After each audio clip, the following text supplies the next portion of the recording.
وعلیکم السلام ورحمۃ اللہ وبرکاتہ۔ اللہ رب العالمین خیر و عافیت میں رکھے۔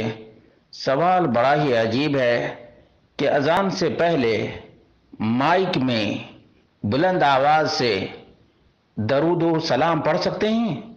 اس کا جواب یہ ہے کہ نہیں، یہ بدعت ہے، گمراہی ہے اور ضلالت ہے، اور میڈ ان بدعت فیکٹری ہے۔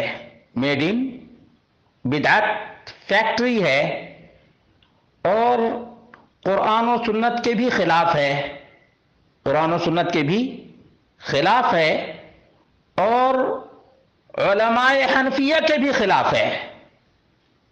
یعنی جو اپنے آپ کو حنفی کہلاتے ہیں اور اذان سے پہلے صلاۃ و سلام پڑھتے ہیں، نہ ان کا تعلق رب کے قرآن سے ہے، نہ نبی کے فرمان سے ہے، نہ صحابہ کے منہج سے ہے اور نہ ائمہ کرام کے طریقے پر یہ ہیں، بلکہ یہ بغیر پیندے کے لوٹے ہیں جو سراسر گمراہی اور ضلالت کو عام کرتے ہیں۔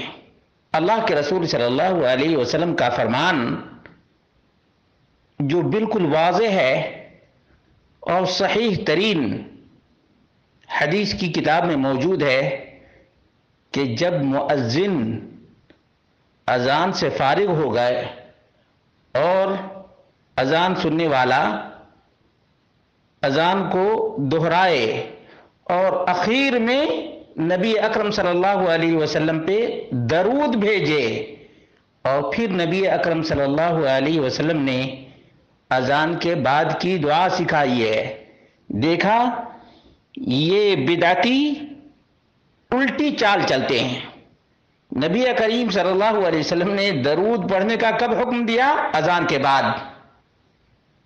یہ مردود لوگ ہیں، مردود، ریجیکٹڈ ہیں اور اللہ رب العالمین کی رحمت سے بھی دور ہیں، کیونکہ یہ اللہ کے رسول صلی اللہ علیہ وسلم کے پکے نافرمان ہیں، پکے نافرمان،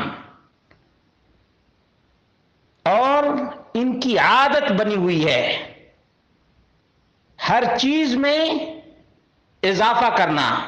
گویا اللہ رب العالمین کا فرمان الیوم اکملت لکم دینکم واتممت علیکم نعمتی ورضیت لکم الاسلام دینا، یہ ان بدعتیوں کو معلوم ہی نہیں ہے۔ اگر ان کے بس میں ہو تو اس آیت کو بھی نکال دیں، لیکن بدعتی لاکھ بدعت میں ڈوب جائیں اس آیت کو نہیں نکال سکتے۔ لیکن بدعت حسنہ کے نام پر یہ چور دروازے کھول رکھے ہیں، چور دروازے کھول رکھے ہیں جس سے بدعات ایجاد کر کے اور ایڈ کرتے رہتے ہیں۔ اور اس کی ایجاد کب ہوئی ہے جانتے ہیں؟ جب مائک کا سسٹم آیا ہے، ورنہ ان کے امام ابو حنیفہ کو بھی پتا نہیں، ان کے امام ابو حنیفہ کو بھی پتا نہیں کہ اذان سے پہلے درود و سلام بھی ہے۔ گویا یہ اپنے آپ کو مقلد کہتے ہیں، لیکن نہ امام ابو حنیفہ کے، نہ تابعین کے، نہ صحابہ کے اور نہ عشرہ مبشرہ کے اور نہ نبی کے طریقے پر، یہ میڈ ان بدعت فیکٹری کو رواج دینے والے ہیں۔ اس لیے مسلمانوں کو غور و فکر کرنا چاہیے اور ان بدعتیوں سے پروف اور ثبوت مانگنا چاہیے۔ ہاتوا برہانکم ان کنتم صادقین، اگر تم سچے ہو تو دلیل لاؤ۔ یہ ایسے ڈھیٹ قسم کے ہیں کہ کہتے اس میں کیا حرج ہے؟ حرج یہ ہے کہ اللہ رب العالمین نے فرمایا یا ایھا الذین آمنوا لا تقدموا بین یدی اللہ ورسولہ، ایمان والو اللہ اور اس کے رسول سے آگے نہ بڑھو۔ نبی اکرم صلی اللہ علیہ وسلم نے بلال کو کون سی اذان سکھائی؟